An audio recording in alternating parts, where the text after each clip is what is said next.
नमस्ते दोस्तों, डेट आज का 7 मई 2020 और स्वागत है आपका वेब स्वाध्याय एंड स्टडी के वोकेब डिस्कशन में। तो आइए स्टार्ट करते हैं। आज का हमारा पहला वोकेब है blip. Blip means A temporary change that does not have any special meaning. Temporary यानी थोड़ा कम समय के लिए। तो मतलब अचानक या मामूली परिवर्तन या अर्थहीन रुकावट जो होती है उसे ब्लिप कहते हैं। ब्लिप यानी अचानक हो गया हो जो और थोड़ा सा चेंज हो, और टेम्पोररी यानी थोड़े समय के लिए जो चेंज हो। Does not have any special meaning, जो कोई विशेष उसका अर्थ ना हो, विशेष जिसका कोई मीनिंग वो मतलब उसका कोई वैल्यू ना हो। अचानक मामूली सा परिवर्तन, अर्थहीन रुकावट यानी स्पेशल मीनिंग मतलब अर्थ होना उसका। तो यानी नॉट हैविंग स्पेशल मीनिंग मतलब अर्थहीन होना। तो सो होप आप इसको समझ गए होंगे। अर्थ को अगर याद रखना चाहो जैसे फनी वर्ड्स के थ्रू, तो ब्लिप को 2 वर्ड्स में तोड़ते हैं, BL ब्लब और IP। ब्लब का IP एड्रेस होता है। जैसे आप आजकल देख रहे हो IoT पढ़ रहे हो, इंटरनेट ऑफ थिंग्स, उसमें क्या है, प्रत्येक वस्तु का एक IP एड्रेस होता है। जब ब्लब का भी IP एड्रेस रहेगा तो उसको क्या इंटरनेट के थ्रू कंट्रोल कर सकते हैं। तो ब्लब का जो IP, तो इससे आप कोरिलेट करो। ब्लब का आविष्कार किसने किया था? थॉमस अल्वा एडिसन ने। तो उससे कोरिलेट करते हैं, एक फनी सेंटेंस बनाते हैं कि थॉमस एडिसन के बल्ब का IP एड्रेस अचानक ही चेंज हो जाता था, या जैसे वो काफ़ी परेशान रहते थे। आपको पता है थॉमस अल्वा एडिसन कितने एक्सपेरिमेंट करने के बाद एक बल्ब को खोज निकाला था, बल्ब की जो उन्होंने आविष्कार किया था। तो उनका जो IP एड्रेस था बल्ब का, अचानक मामूली सा परिवर्तन हो जाता था और वह एक्सपेरिमेंट फेल हो जाता था। तो सो होप आप इसको बल्ब के IP एड्रेस से कोरिलेट करके आराम से याद रख सकते हैं। नेक्स्ट मीनिंग है अपर हैंड। अपर हैंड एक फ्रेजल वर्ब है, मीन्स कंट्रोल और an advantage over a person और सिचुएशन, यानी मजबूत स्थिति में होना। कंट्रोल यानी नियंत्रण रखना, और एडवांटेज यानी लाभ की अवस्था।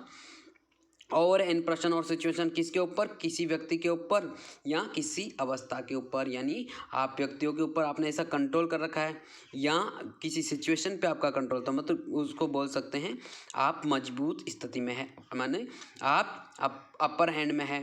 तो अपर हैंड को अगर आप याद रखना चाहो तो 2 वर्ड्स में तोड़ते हैं। अपर यानी ऊपर वाला, हैंड यानी हाथ, यानी ऊपर वाले के हाथ काफ़ी मजबूत होते हैं। यानी अपर हैंड मतलब अपर हैंड होना यानी मजबूत स्थिति में होना। तो ऊपर वाले के हाथ काफ़ी मजबूत स्थिति में होते हैं, ऐसा करके इसको अपर हैंड यानी मजबूत स्थिति मेमोराइज कर सकते हैं। तो चलते हैं नेक्स्ट मीनिंग की ओर।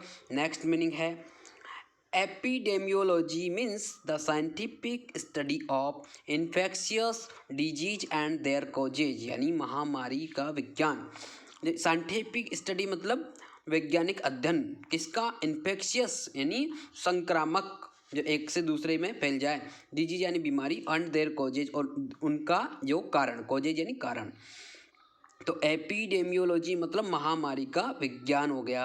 तो एपिडेमिक का मतलब होता है महामारी, DEMIC, एपिडेमिक यानी महामारी, और एपिडेमियोलॉजी यानी महामारी का विज्ञान। तो पेंडेमिक भी महामारी होता है। तो एपिडेमिक से एपिडेमियोलॉजी को कोरिलेट करके आप इसको आराम से याद रख सकते हैं। तो सो होप आप इसको आराम से मेमोराइज कर सकोगे। लॉजी का अर्थ होता है अध्ययन। तो एपिडेमियोलॉजी जैसे बायोलॉजी या जियोलॉजी, तो आप एपिडेमियोलॉजी यानी एपिडेमिक का लॉजी यानी अध्ययन। तो सो होप आगे चलते हैं। नेक्स्ट मीनिंग है टेक डाउन। टेक डाउन का मीन्स हिट और ऑब्लिक शूट समवन, मतलब किसी को हिट करना या किसी को शूट कर देना। टेक डाउन ये फ्रेजल वर्ब है। टेक का मतलब होता है लेना, डाउन का मतलब होता है नीचे। तो इससे एक फनी सेंटेंस बनाते हैं, राम ने धनुष लेकर उसे डाउन करके रावण को हिट कर दिया। मतलब राम ने धनुष लेकर उसको डाउन किया और रावण को हिट कर दिया, मतलब उसको शूट कर दिया। तो सो होप आप इसको टेक डाउन मतलब शूट समवन मेमोराइज कर सकोगे। नेक्स्ट मीनिंग की ओर चलते हैं। स्केची मीन्स नॉट थोरो और डिटेल्ड, यानी अधूरा, विस्तृत नहीं हो जो। डिटेल का मतलब विस्तार से, और थोरो यानी विस्तार से, ये जो विस्तार से नहीं हो, जो पूरी तरह से मेंशन नहीं हो, उसको बोलते हैं स्केची। जैसे आप किसी चीज़ का स्केच बनाते हो तो उसमें केवल मोटा मोटा डायग्राम बनाते हो उस चीज़ का, न कि पूरी तरह उसको मेंशन नहीं कर सकते। जैसे कोई अपराधी होता है तो उस एक्सपर्ट लोगों से उसका स्केच बनाया जाता है, तो स्केची, तो इसको हमें याद रखने के लिए ये फनी सेंटेंस बना सकते हैं कि स्केची लोग हमेशा अधूरे ही रहते हैं। तो सो होप आप इसको याद रख सकते हैं। नेक्स्ट मीनिंग की ओर चलते हैं। Cow shed means a farm building, farm building where cows are kept, मतलब गौशाला।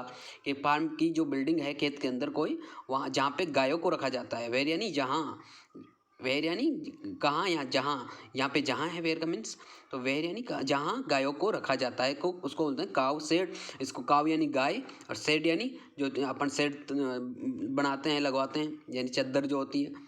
तो काव शेड गाय के लिए लगाई गई शेड, तो गौशाला। तो सो होप आप इसको आराम से मेमोराइज कर सकते हैं। तो चलते हैं नेक्स्ट मीनिंग की ओर। नेक्स्ट है लल। लल means A temporary interval of quite और लैक ऑफ एक्टिविटी, मतलब शांति काल। टेम्पोरेरी थोड़े दिन के लिए जो इंटरवल हो, क्वाइट यानी शांत, और लैक ऑफ एक्टिविटी जिसमें कि एक्टिविटी नहीं हो, एक्टिविटीज़ की कमी हो, ऐसा जो समय हो उसको बोलते हैं लल। लल यानी शांति काल। तो अभी जो समय चल रहा है मतलब उसमें एक्टिविटीज नहीं हो रही है कोरोना की वजह से, तो ये जो समय है वो लल है, यानी शांति काल है। किस वजह से? लैक ऑफ एक्टिविटीज़ की वजह से। तो इसको अगर आप याद रखना चाहो तो पिछले साल किसी इंडियन ने लुल्लू बाबी से शादी की थी। लुल्लू चाइनीज़ लड़की थी, तो उससे शादी की थी। उससे कोरिलेट कर सकते हैं कि लुल्लू बाबी के चाइना में कोरोना वायरस से एक्टिविटीज में कमी हो गई, यानी शांति काल आ गया।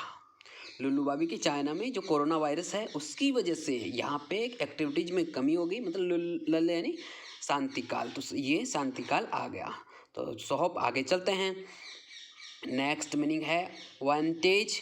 वांटेज मीन्स ए प्लेस और position affording a good view of something, मतलब सहूलियत या सुविधा। ये जो एक प्लेस है यानी स्थान है या अवस्था है, position. Affording a good view of something, afford का मतलब होता है सह सकना या तैयार होना, और अफोर्डिंग का मतलब होता है जुटाना, देना, कर सकना। तो जो प्लेस और पोजीशन है क्या अफोर्ड कर सकता है, क्या जुटा सकता है? एक गुड व्यू, एक अच्छा व्यू किसका? ऑफ समथिंग, किसी चीज़ का। तो उसमें बोलते हैं सहूलियत या सुविधा। तो इसको याद रखने के लिए अगर आप इसको फनी वर्ड्स में तोड़े, वांट और एज। WANT, वांट यानी आपकी जो इच्छा होती है, और एज यानी उम्र होती है। तो इसको उससे कोरिलेट करते हैं, वांट एज, वांटेज को वांट एज। तो इसे एक सेंटेंस बनाते हैं, फनी सेंटेंस। सुविधा की वांट हर एज में होती ही है। सुविधा की वांट हर एज में होती ही है। सुविधा यानी वांटेज, तो सुविधा की वांट हर एज में होती ही है। तो सो होप आप इसको याद रख सकते हैं। नेक्स्ट मीनिंग की ओर चलते हैं। नेक्स्ट मीनिंग है एनस्यू मीन्स हैपन और अकर आफ्टरवर्ड्स और एज ए रिजल्ट, यानी किसी के बाद या फलस्वरूप घटित होना। आफ्टरवर्ड्स का मीनिंग होता है के बाद, और हैपन यानी घटित होना, अकर यानी घटित होना, एज ए रिजल्ट मतलब फलस्वरूप यानी उसके परिणाम के स्वरूप। तो एनस्यू को अगर आप याद रखना चाहो तो इससे एक फनी सेंटेंस बनाते हैं, एंश्योर से कोरिलेट करते हैं। एंश्योर का मतलब होता है सुनिश्चित, ENSURE, एंश्योर यानी सुनिश्चित। तो इसे एक फनी सेंटेंस बनाते हैं कि जैसे कि आपके एंश्योर करने के बाद या किसी के एंश्योर करने के बाद ही दूसरे लोग आप पर विश्वास करते हैं। तो के बाद के परिणाम स्वरूप, एंश्योर करने के परिणाम स्वरूप या एंश्योर करने के बाद ही आपके ऊपर लोग विश्वास करते हैं। या दूसरा फनी सेंटेंस बनाते हैं, भारत के एंश्योर होने के बाद ही अमेरिका को दवाई दी गई। अभी जो कोरोना से हाइड्रोक्सी क्लोरोक्विन जो मलेरिया की दवाई थी, भारत के एंश्योर होने के बाद ही अमेरिका को दी गई। एंश्योर का मतलब के बाद या परिणाम स्वरूप, फलस्वरूप। तो सो होप आप इसको मेमोराइज कर सकोगे, एनस्यू यानी फलस्वरूप। तो चलते हैं नेक्स्ट मीनिंग की ओर। नेक्स्ट मीनिंग है रामिफिकेशंस मीन्स ए कॉम्प्लेक्स और unwelcome consequence of an action और इवेंट, मतलब शाखाओं में बांटने का काम। एक कॉम्प्लेक्स का मतलब बहुत जटिल, अनवेलकम जो स्वागत योग्य नहीं हो, और कॉन्सिक्वेंस का मतलब होता है रिजल्ट या परिणाम ऑफ एन एक्शन और इवेंट। एक्शन का मतलब आपकी क्रिया, इवेंट का मतलब कोई घटना। इसका मतलब वो किसी घटना या क्रिया का जो परिणाम हो वो बहुत ही कॉम्प्लेक्स हो और अनवेलकम हो, मतलब बहुत उलझा हुआ हो, जटिल हो और अच्छा ना हो। यानी शाखाओं में बांटने का काम जो होता है बहुत कॉम्प्लेक्स होता है और अनवेलकम होता है। यानी एक तरह से शाखाओं में बांटना मतलब कॉम्प्लेक्स बना देना। तो रामाफिकेशंस मीन्स शाखाओं में बांटने का काम। अगर इसको आप याद रखना चाहो तो राम से कोरिलेट कर सकते हैं। भगवान राम ने माँ सीता को खोजने के लिए बंदरों को विभिन्न शाखाओं में बांट दिया था, विभाजित कर दिया था। तो रामाफिकेशंस मीन राम के द्वारा फिक्स कर देना, किसको? बंदरों को। तो रामाफिकेशन राम का फिक्स कर देना, किसको? बंदरों को विभिन्न शाखाओं में। तो भगवान राम ने माता सीता को खोजने के लिए बंदरों को विभिन्न शाखाओं में, काफ़ी सारी शाखाओं में बांट दिया था। तो सो होप आप इसको याद रख सकते हैं। चलते हैं नेक्स्ट मीनिंग की ओर। परकोलेट। परकोलेट का मीन्स टू स्प्रेड ग्रेजुअली, यानी फैल जाना। टू स्प्रेड ग्रेजुअली, स्प्रेड का मतलब फैलना, ग्रेजुअली यानी धीरे धीरे, मतलब परकोलेट मीन्स फैल जाना। अब इसको अगर आप याद रखना चाहो तो इसे एक फनी सेंटेंस बनाते हैं।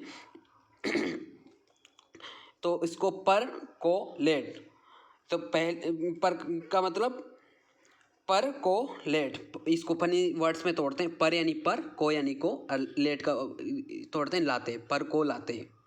तो एक फनी सेंटेंस बनाते हैं। इससे पहले कि पर को लाते कोरोना फैल गया। पर का मतलब होता है पंख। तो यानी किसी चीज़ का पंख लाना था चाइना को, क्योंकि चाइनीज़ क्या करते हैं, चाइनीज़ की जो जंगली जो जानवर होते हैं, एनिमल्स होते हैं, उनके मीट का बहुत ज़्यादा जो बिजनेस ट्रेड करते हैं, तो उसमें क्या है वो पंखों का भी ट्रेड करते हैं। तो पर को लाते इससे पहले कि कोरोना फैल गया, तो ये चाइनीज के लिए बहुत बड़ा लॉस हो गया। पर को लाते इससे पहले कि कोरोना फैल गया। तो परकोलेट यानी फैल जाना। नेक्स्ट मीनिंग है angst means a feeling of deep anxiety और ड्रेड, यानी आक्रोश। फीलिंग यानी उस महसूस, उसकी भावनाएं, और किस तरह की? ऑफ डीप, डीप यानी गहरी, एंजाइटी यानी चिड़चिड़ापन, और ड्रेड का मतलब होता है भय यानी डर। डर और चिड़चिड़ापन की जो गहरी भावनाएं हो जाती है, फीलिंग्स हो जाती है, उसको बोलते हैं आक्रोश। तो एंजाइटी यानी चिड़चिड़ा हो जाना या डर हो जाना, तो क्या हो जाता है? आक्रोश आ जाता है। तो इसको अगर आप याद रखना चाहें तो देश में अगेंस्ट होने से लोगों में आक्रोश छा गया, यानी देश के अगेंस्ट होने से लोगों में आक्रोश छा गया। अगेंस्ट, अगेंस्ट को अगेंस्ट यानी विरुद्ध, AGAINST, अगेंस्ट यानी के विरुद्ध, के विपरीत। तो अगेंस्ट से अगेंस्ट को कोरिलेट करते हैं कि देश के अगेंस्ट होने से इस घटना के प्रति लोगों में बहुत सारा आक्रोश छा गया। तो सो होप आप इसको याद रख सकते हैं। नेक्स्ट मीनिंग है डेटर मीन्स टू डिस्करेज और prevent someone from doing something bye instilling fear और डाउट इन देम, यानी भय दिखाकर रोकना। डिस्करेज यानी उसका उत्साह कम करना, प्रिवेंट यानी रोकना, समवन किसी को, फ्रॉम किससे, फ्रॉम यानी से, डूइंग यानी करने से, किसको? समथिंग बाय इंस्टिलिंग, बाय किसी चीज़ को कैसे करना? बाय इंस्टिलिंग, इंस्टिलिंग का मीनिंग होता है दोहरा दोहरा कर शिक्षा देना। इंस्टिलिंग फियर यानी दोहरा दोहरा तक कर जो भय दिखाना यानी डर दिखाना, और डाउट उसको शंका पैदा करना इन देम। डाउट का मतलब होता है शंका, तो भय दिखाकर रोकना, डेटर। डेटर मीन्स दोहरा दोहरा कर उसको रोकना। तो सो होप आप इसको समझ गए होंगे। और इसको कोरिलेट कर सकते, डिटरेंस जैसे बोलते हैं ना कि गवर्नमेंट डिटरेंस क्रिएट करने के लिए ऐसा कानून लेकर आती है, तो वो डिटर करती है, यानी डिटरेंस से डेटर करती है, यानी भय दिखाकर उसको रोकती है। तो सो होप आप इसको आराम से याद रख सकते हैं। हमारी आज की डिस्कशन में बस इतना ही। अगर आपको ये डिस्कशन अच्छा लगा हो तो आप इस चैनल को सब्सक्राइब करें और उससे करवाएं, और वीडियो को लाइक करें, शेयर करें। Thank you very much for discussion.